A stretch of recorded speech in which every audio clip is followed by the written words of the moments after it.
नमस्कार स्वागत करुच्ची आज केतोटी मुख्य गुरुत्वपूर्ण खबर को आपण दर्शक बंधु एवं आमर हस्तगत होता प्रथम खबर रही पीएम आवास योजना संपर्कित जानिबा किभली भाव में पीएम आवास योजनार शुभारंभ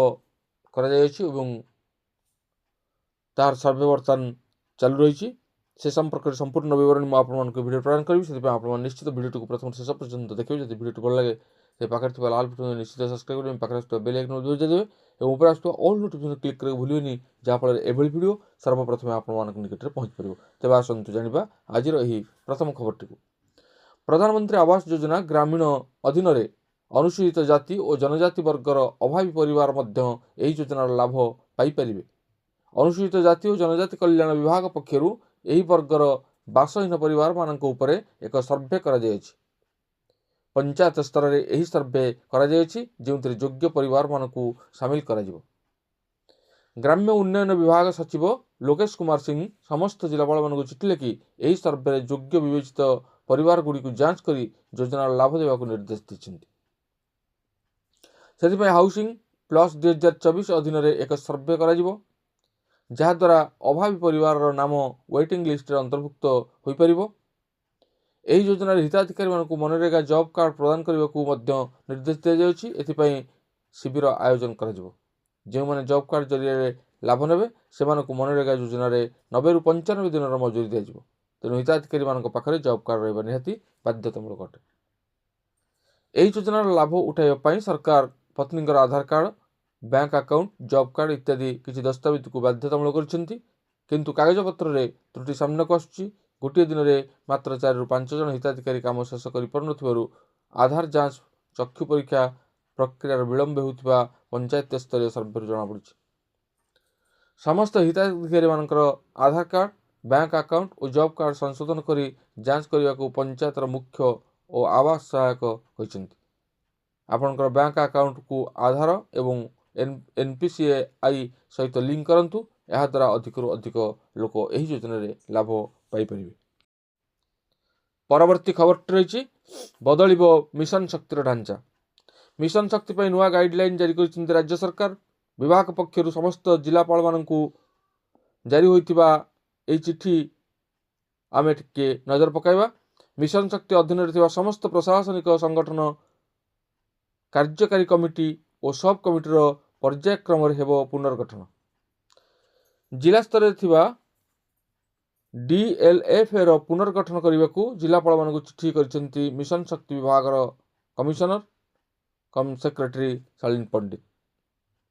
खाली से नुहे प्रत्येक प्रशासनिक कमिटर कार्यकलाप कार्यकाल 3 वर्ष प्रति 3 वर्ष थे नेतृत्व परिवर्तन कर प्रशासन सह संयोग करने लक्ष्य नहीं मिशन शक्तिर सांगठनिक परिवर्तन करने उपर गुरुत्व देछि विभाग। हेले सरकार एभली निष्पत्ति को तरबरिया कही आपत्ति उठाई विरोधी जवाब दे बीजेपी कही समस्त को सुजोग मिलवा दरकार। परवर्ती खबर रही जियो BSNL और एयरटेल ग्राहकों एक खुशी खबर। यही ग्राहक माने वर्तमान यही 3टी टेलीकॉम कंपनी उपभोक्ता माने नेटवर्क टेंशन रु मुक्त पाइबा जाउछंती कारण यही 3टी कंपनी उपभोक्ता माने वर्तमान जेकोसी नेटवर्क रे फोन कॉल करने को सक्षम हे।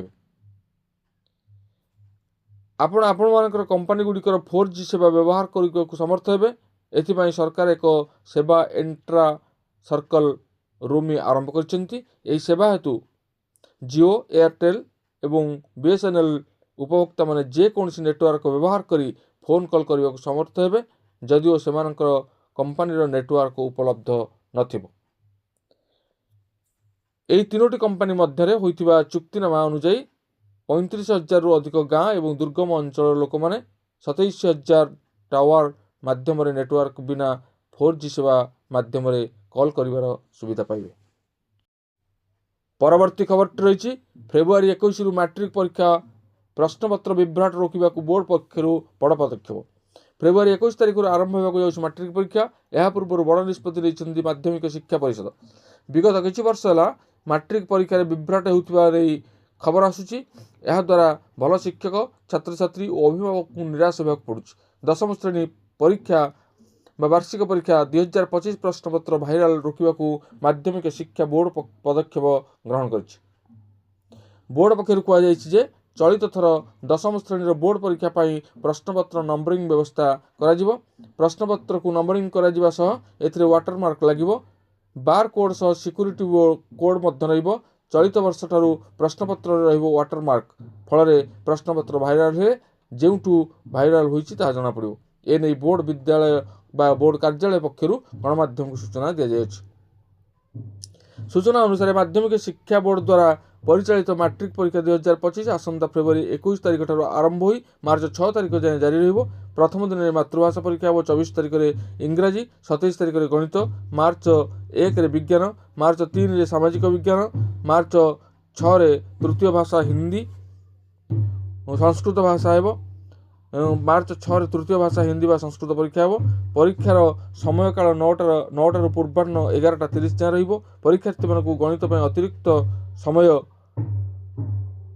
15 ମିନିଟ୍ ସମୟ ମିଳିବ। ଅର୍ଥାତ୍ ଗଣିତ ପରୀକ୍ଷା ପୂର୍ବାହ୍ନ 9ଟାରୁ ଆରମ୍ଭ ହୋଇ 11:45 ସରିବ।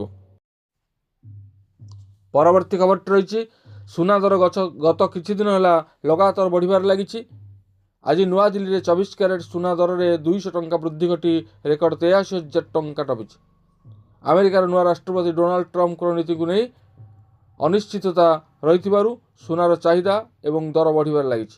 ସର୍ବଭାରତୀୟ ସରାଫ ସଂଘ ଅନୁଯାୟୀ 99.9% ଶୁଦ୍ଧତା ବିଶିଷ୍ଟ ସୁନା ଦର ଆଜି ରେକର୍ଡ 83,100 ଟଙ୍କାରେ ପହଞ୍ଚିଛି।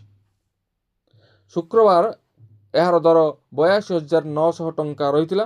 ଆନ୍ତର୍ଜାତୀୟ ବଜାରରେ ସୁନା ଦର ଆଉ ପିଛା $2,780 ପାଖାପାଖି ରହିଅଛି। କ୍ରମାଗତ ଭାବରେ 4 ସପ୍ତାହ ହେଲା ସୁନା ଦର ବଢ଼ୁଛି। ଭୁବନେଶ୍ୱରରେ ଆଜି 24 କ୍ୟାରେଟ୍ ସୁନା ଦର 82,420 ଟଙ୍କା ରହିଅଛି ଏବଂ 22 କ୍ୟାରେଟ୍ ସୁନା ଦର 75,550 ଟଙ୍କା ରହିଅଛି। ତେବେ ଏ ଥିଲା ଆଜିର କେତୋଟି ମୁଖ୍ୟ ଗୁରୁତ୍ୱପୂର୍ଣ୍ଣ ଖବର। ଆଜି ପାଇଁ ଏତିକି। ପୁଣି ଦେଖା ହେବା ଆଗାମୀ ଭିଡ଼ିଓରେ। ରହୁଛି। ଧନ୍ୟବାଦ। ନମସ୍କାର।